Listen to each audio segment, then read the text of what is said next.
All right. So a couple things I want to just remind you about, a couple important theorems, right? The fundamental theorem of algebra, right? That's just the one that tells us if I have a 15th degree polynomial, how many complex roots does it have? 15, right? Including multiplicities, okay? That's important. Remember, I'm going to underline that part because that's such a big deal. Including multiplicities. Along with that, we've got the complex conjugate theorem, root theorem, tells us that imaginary roots always come in complex conjugate pairs, right? And then we have the irrational root theorem. The irrational root theorem tells us that if a polynomial has rational coefficients, meaning what's that mean? Interpret that for me. What's it mean if a polynomial has rational coefficients? What are the coefficients of a polynomial? Okay, yeah, the numbers that are being multiplied by the powers of x and the constant, right? Because the constant is really just being multiplied by x to the 0, okay? So if they're rational, that means that they can be written as fractions, okay? Let me get everybody, why don't you click and close, let me get everybody with me on this, because this is kind of more complicated stuff today. So if that's true, then if we have rational coefficients in our polynomial, and if we know that something of the form a plus b times the square root of c is a root of that equation, okay, of that polynomial equation, where we're setting the polynomial equal to 0, then we also know we're going to get something of the form a minus b times the square root of c. So irrational roots involving square roots always come in conjugate pairs also. Now they're telling us here that a and b and c are all rational numbers, so the square root of c would be irrational. Okay, so that would be something, that looks kind of weird with a's and b's and c's there, but that would mean something, for example, like if you had 2 plus 5 times the square root of 7, say that's one of your zeros, then you know that you're also going to get minus. They come in conjugate pairs, okay? All right, so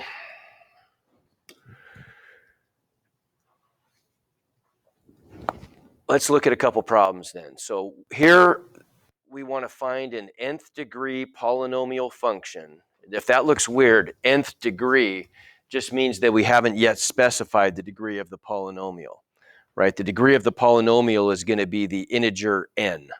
And then we're going to, here they tell us n is 3 in this case. So it's really, this is a third degree polynomial, right? An nth degree polynomial function with real coefficients satisfying the given conditions. If you're using a graphing utility, oh no, we're not going to do that. So we're not, and I made a note of that in the assignments that you're not supposed to use a graphing utility. Whoops, we're going to do this old school, no graphing utilities. So we want to write the polynomial function that has third degree polynomial function that has these zeros, 2 and 2i. Okay, so how can we do that?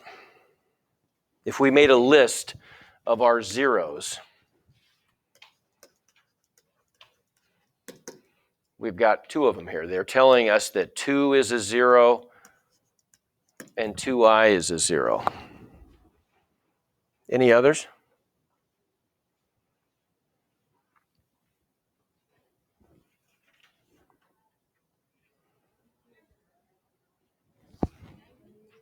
Okay, negative 2i. How'd you get that? Perfect, right? If we wrote 2i in standard form, right? Standard form for a complex number is a plus bi, right? Well, that would just be 0 plus 2i, wouldn't it? Okay. So this is really just 0 plus 2i. They come in conjugate pairs, so we must also have 0 minus 2i. Okay, those have to come in conjugate pairs. So now we've got all 3 zeros, right? How do we build a function from zeros?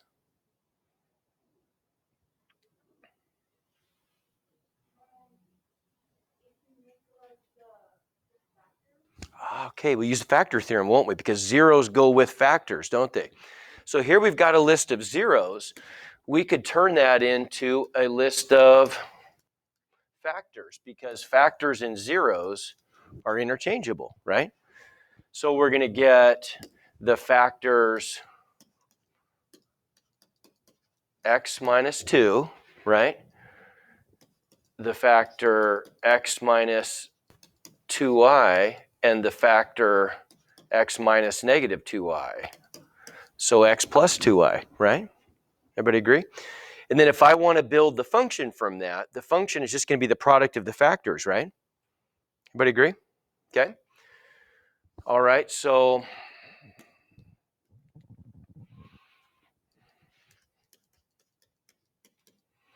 I'm going to get the product of x minus 2 times x minus 2i times x plus 2i, right? Everybody agree? Okay, if I multiply, I've got a product of 3 things there. Well, which I can multiply in any order I choose because, and this works for, we did this for real numbers, but this works for complex numbers also. Multiplication is associative and commutative. So which 2 should I definitely multiply first? Absolutely. I want to multiply the complex conjugate ones, right? Because otherwise, now what if I chose these 2? That's going to be a terrible idea because then I'm going to get a bunch of i's in my answer and I'm going to have to distribute through the x plus 2i. That's a lot of work. And I'm going to, there's ample opportunity to make a mistake there, right? If we choose these 2, these look exactly like conjugates, x plus or minus 2i, right? When we multiply out complex conjugates, there was a distinct pattern that we had. If I have a plus bi times a minus bi, what did that always equal? A squared plus b squared, right? It was a squared minus b squared I squared, but I squared is -1. So it makes that last term positive, right? It always works out to be a squared plus b squared. So we can take these 2, and we already know what we're going to get. We're just going to get x squared plus 4, right? See how easy that is? And now I just multiply x squared plus 4 times x minus 2, okay? And I have to distribute there, right? So if I distribute the x, what am I going to get? If I distribute the x, I'm going to get x cubed plus 4x. If I distribute the -2, I'm going to get a -2x squared minus 8, right? So far, so good? Okay. All right, let's graph this. Because there's one other part of this that we still haven't dealt with. We'll go up and look at it in a second.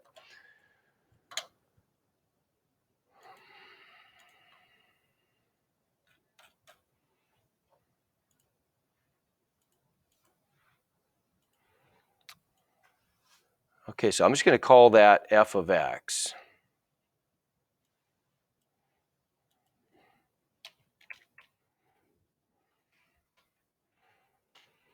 And it's x cubed minus 2x squared plus 4x minus 8. Okay. Well, if I look at this, if I zoom out a bunch, it looks pretty much the same, doesn't it? Right? It looks like we're getting, no matter what we do, we're getting a single real 0 at 2, which makes sense because the other 2 zeros were imaginary, so they're not going to show up as x-intercepts, right? Okay, let me just change the scale of this thing a little bit. I'm going to change the y scale to go from negative 1,000 to positive 1,000. And maybe we'll just zoom out a little bit with that. I'll tell you what, I don't want it to be, that's a little too big. We'll go negative 400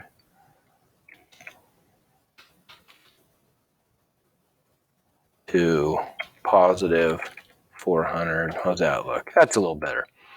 Okay, and we can see we've got that 0 there. Okay?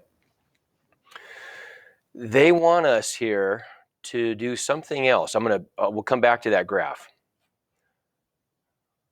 They gave us another piece of information here. They told us that f of 1 needs to be 15. Okay? Well, are we right so far? If I plug 1 in, am I getting 15? If I plug 1 in for x,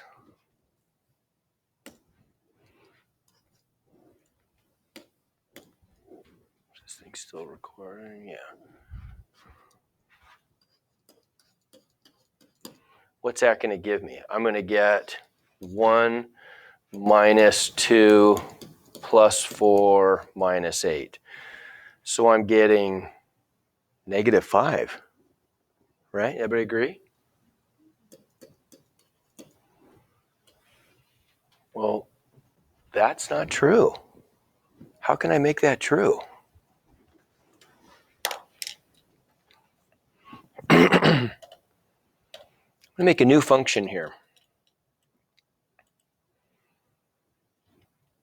Can you see that okay? Okay. So I'm going to make a new function I'm going to call g of x. And I'm going to let that equal, I'm going to call it a, just some constant times all that stuff. Okay. And I'm going to add a value. Okay, well, if a is 1, not surprisingly, look what happens. The, the red function sits right on top of the black function. I've just multiplied the black one by 1. But what if I slide this a little bit? What if I'm going to let the value, I'm going to let it go from 1 up to like 5 by 1s. Okay. Oh, look what happens. If I make a 2, what have I done to the black function? And this goes back to our earlier discussions this year about what if I multiply a function outside by something? What did we call that? Yeah, the vertical dilation factor, right? So we're stretching the function from the x-axis. Everybody agree?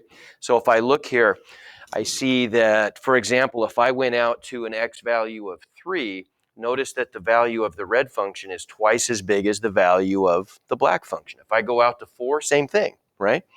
Because I'm stretching it by that vertical dilation factor.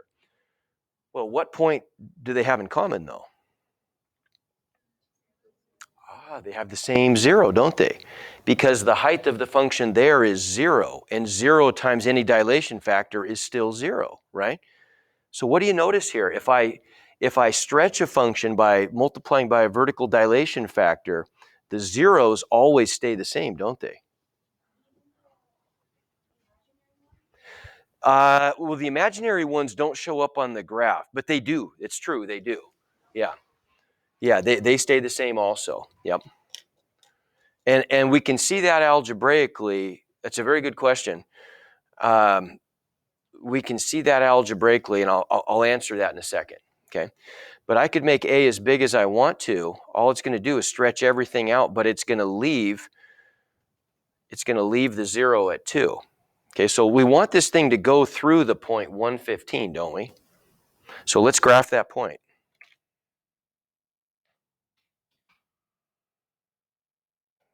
Oh, actually, it wasn't 115. It was 1 negative 15, right? There we go. Thanks. Yeah, that wasn't going to work, was it?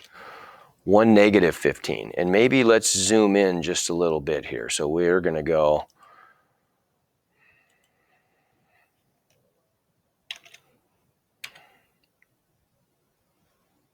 50 by 5s. There we go. Okay, that's a little better. So if I start at 1, is there some value of a I could multiply by and have my new function go through that point? Well, there is 3. Everybody see that? Okay, that works, doesn't it? Because have I changed anything else? No, I haven't. I haven't, because all the zeros remain the same, even the imaginary ones, and we'll prove that.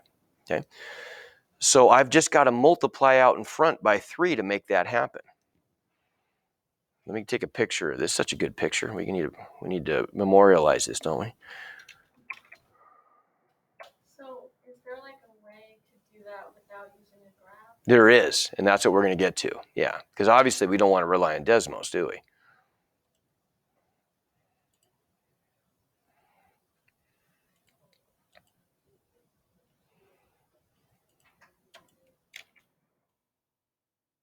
I'm at a page.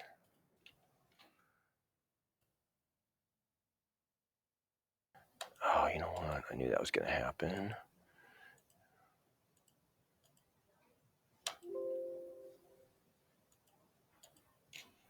Okay, so there's our picture. Yeah, how could we have done that? Okay, well, here's how we could maybe have done that.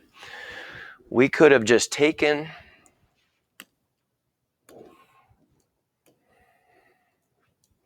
let's get rid of all this stuff. Don't need that. We could have said, well, okay, we know that f of x, f of 1 didn't work, right? We got the wrong value, wrong output value. So what we could do here is we could say, let's let f of x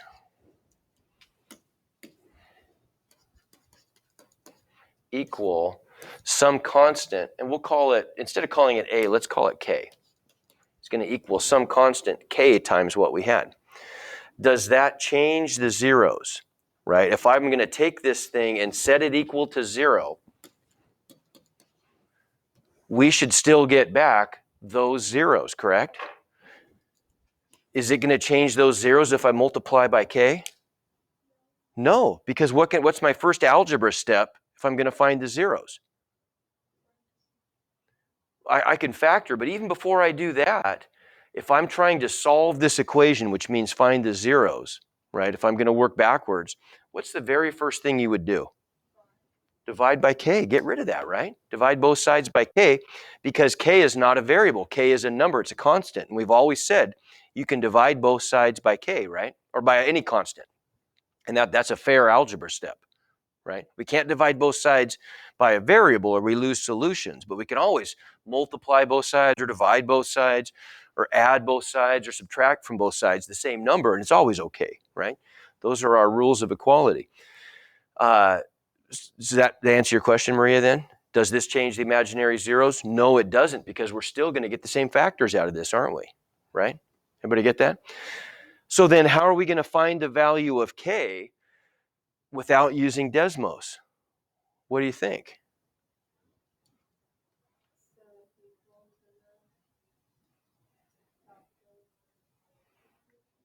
What are we going to do?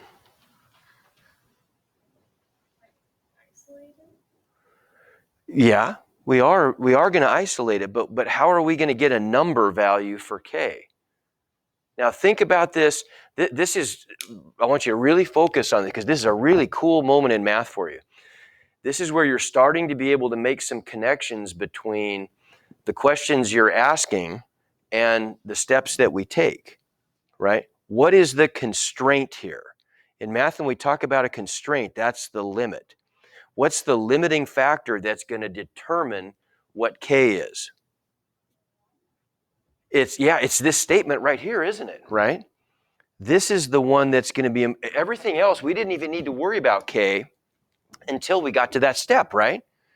Everything else we were able to do without even thinking about it. But when we got to there, that's when things fell apart, because the function that we built was not equal to negative 15 when we evaluated it at 1. Everybody see that? Okay, so this is the important statement right there. That's our constraint that we're going to have to use to find the value of k. Were you going to say something, Matthew? Yeah, if you put the negative 15 in for the f of x, and then you put the 1 in for the x's and solve in parentheses. Yeah. How did you do that? Yeah, absolutely, right? We can take advantage of the fact that we know that f of 1 equals negative 15, right? So let's evaluate this thing at 1. That's going to give me, if I do that, I'm going to get negative 15 equals k, whoops, equals k, there we go, times whatever I get when I evaluate this whole thing at 1. Well, we already found that, wasn't it? Wasn't it negative 5? This whole thing just gives me negative 5. So what's k? There you go. K is 3, right?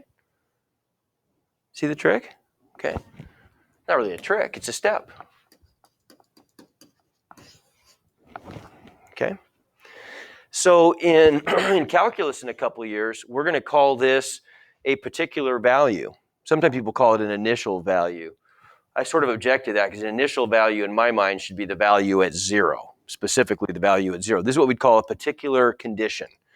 We know the value of the function at 1 is negative 15.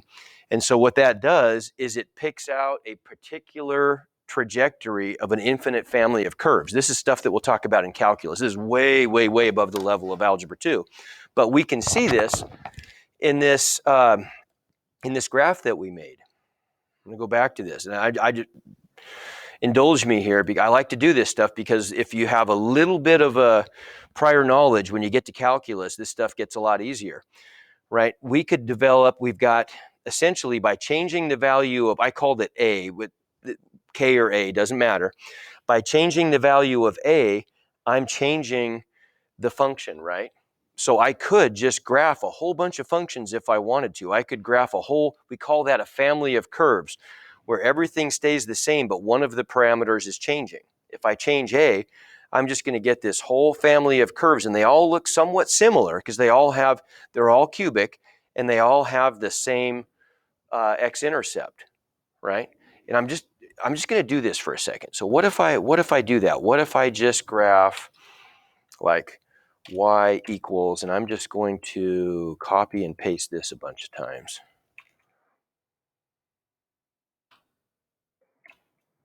Okay, there's one.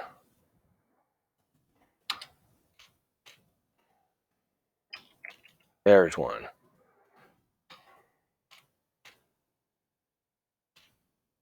There's one. And so on and so forth.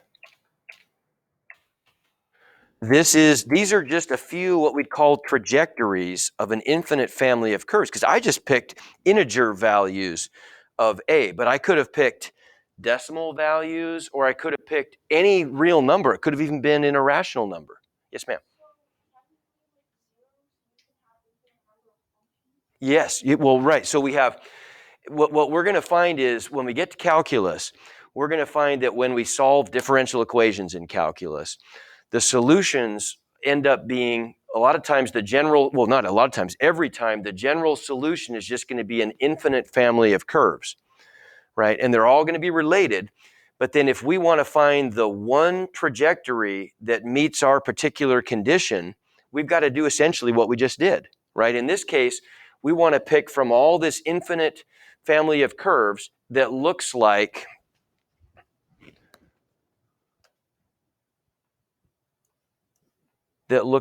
this.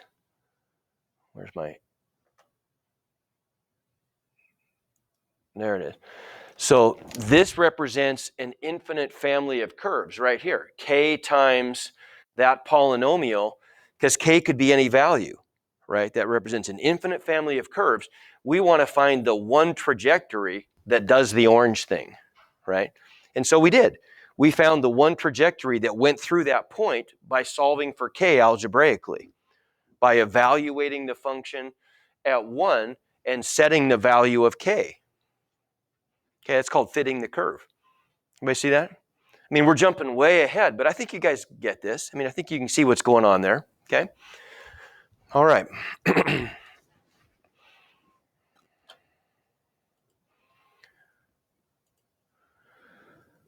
Okay, let's do another one. How about this one? for the following function, 1, 0 is given, find all the others, okay? So if we're given the 0, 4 minus I, what is, that's, I mean, really, there's another implied 0 there. What is it? 4 plus I, okay? So we can do this with repeated applications of synthetic division. And I just wanted to, this is something, I don't think I've ever done this with an Algebra 2 class, but I just wanted to show you that synthetic division works for all complex numbers. It's not just real numbers, right? I mean, we could do synthetic division with 4 minus I. It really does work. If the coefficients are 1, negative 12, 49, and negative 68, I know I have to get a 0 there when I put a 4 minus I out front because that's my 0. Well, we can do the math. If I just bring the 1 down, 1 times 4 minus I is 4 minus I. If I add those, I get negative 8 minus I. If I were to multiply negative 8 minus I times the quantity 4 minus I, we could all do that. You've done stuff like that. This is what you would get. Negative 33 plus 4I, I promise you. And you'd all get that. If I just remembered that I squared is negative 1 when I FOIL it out, right? When I add those up, I get 16 plus 4I. 16 plus 4I times 4 minus I. Well, that's the same thing as 4 times the quantity 4 plus I, isn't it? Right? Well, 4 minus I times 4 plus I is just going to be 17, right? A squared plus B squared. B is just, does everybody see that? In this case, A is 4 and B would be 1. That's the coefficient of I, right? 1 and negative 1. And so I'd get 4 times 17 is 68. And what do you know? They add to 0. Okay? So we just showed that that is a 0. It worked synthetically. It had to. Then if we just nest our synthetic division and do it again, well, we bring the 1 down, 1 times 4 plus I. We add those up. The i's cancel, and I get negative 4. Negative 4 times 4 plus I gives me negative 16 plus 4I. And what do you know? Those add to 0, right? And so I end up with 2 roots, and then I'm left with the expression x minus 4. Well, what's the 0 of that? 4. Okay. Okay. There would have been a much easier way, though, than doing it this way, than having to go through all that synthetic division. What could we have done that would have been easier?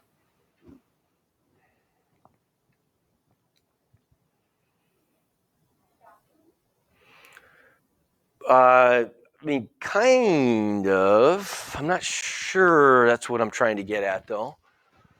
What could I have done that would have been easier? I had to do division involving imaginary numbers. We don't want to do that, right? That's what made this complicated. Is there a way I could have divided this without ever having to divide by any imaginary coefficients? Let me. I'm just going to rewrite this problem. I can't remember if I did this or no, I didn't. Okay, so let me. I guess I wasn't thinking ahead very much.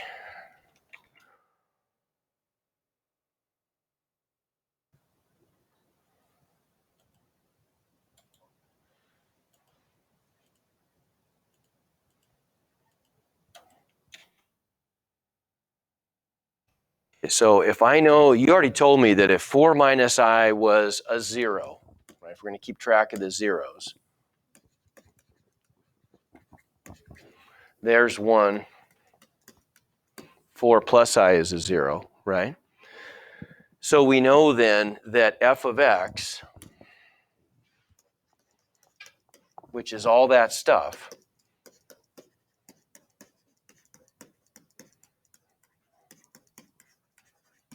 has to equal, I can make factors out of both of those, can't I? Right? So it's going to equal x minus 4 minus I. Everybody agree that's my factor? Followed the rules, didn't I? If k is a 0, then x minus k is the factor by the factor theorem. Agreed? Okay. And then the other one would be x minus 4 plus I times some other factor, which we're just going to call, how about L of x? Because it's going to be linear, isn't it? right? Because I'm going to have to get an x cubed out of it, and I've already got an x squared, so I'm just going to have another x in there somewhere. Agreed? Okay, well, why not just multiply these two out? Okay, everybody see that? Okay, but I'm going to show you a trick, and this is not in the books. This is a great trick. This is called regrouping. If I were to just multiply these out the way they are, this would be pretty complicated. I'd have to distribute the negative, and I'm going to get 3 terms here multiplied by another 3 terms. That's a lot of distribution, agreed? Okay, but watch this trick. This is an awesome trick. So if we distribute the negative, right, same thing over here, and we regroup, notice that I have an x minus 4 in both of those expressions. If I regroup this like that, look, it looks like a conjugate. I've got white expression plus I times white expression minus I.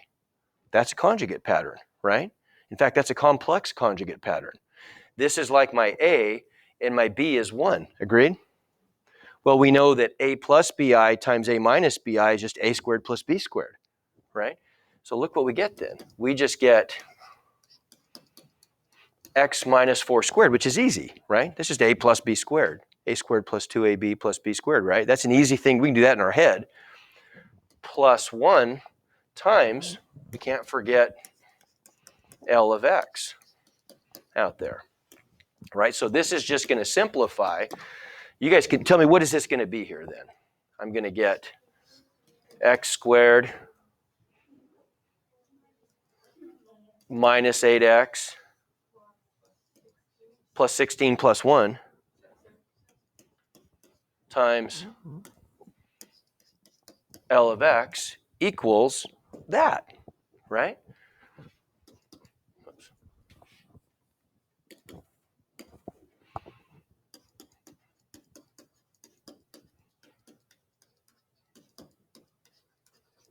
Agreed? So what do I do? What's the only thing I have to do to solve for my other factor?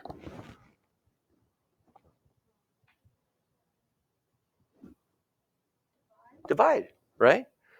I have to use long division, but I don't have any i's in it, right? It's still just one. It's going to be relatively simple long division.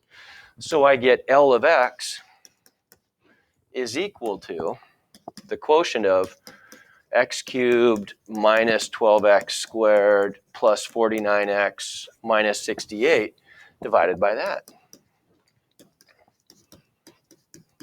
And we can do all that stuff with long division.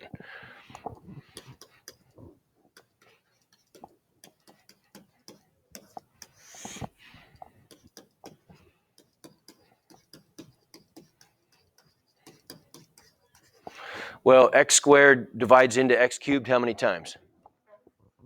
X.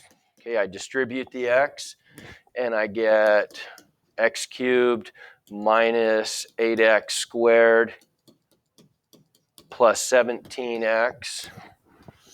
Subtract vertically. Subtract vertically.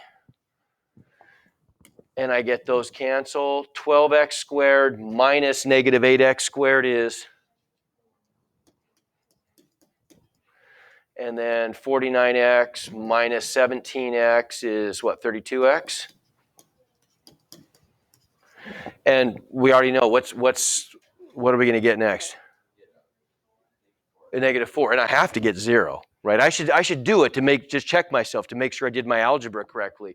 But don't I already know that when I subtract whatever I get there, I've got to get 0, right? We already know that in my remainder. So if we distribute our negative 4, I guarantee it's going to work, isn't it? I'm going to get a 32x, and I'm going to get a minus 68. What do you know? Everything cancels. Pretty cool. And so we end up with x minus 4. So what's my other 0 then? What's the 0 that goes with that factor? 4. And we got it. All right.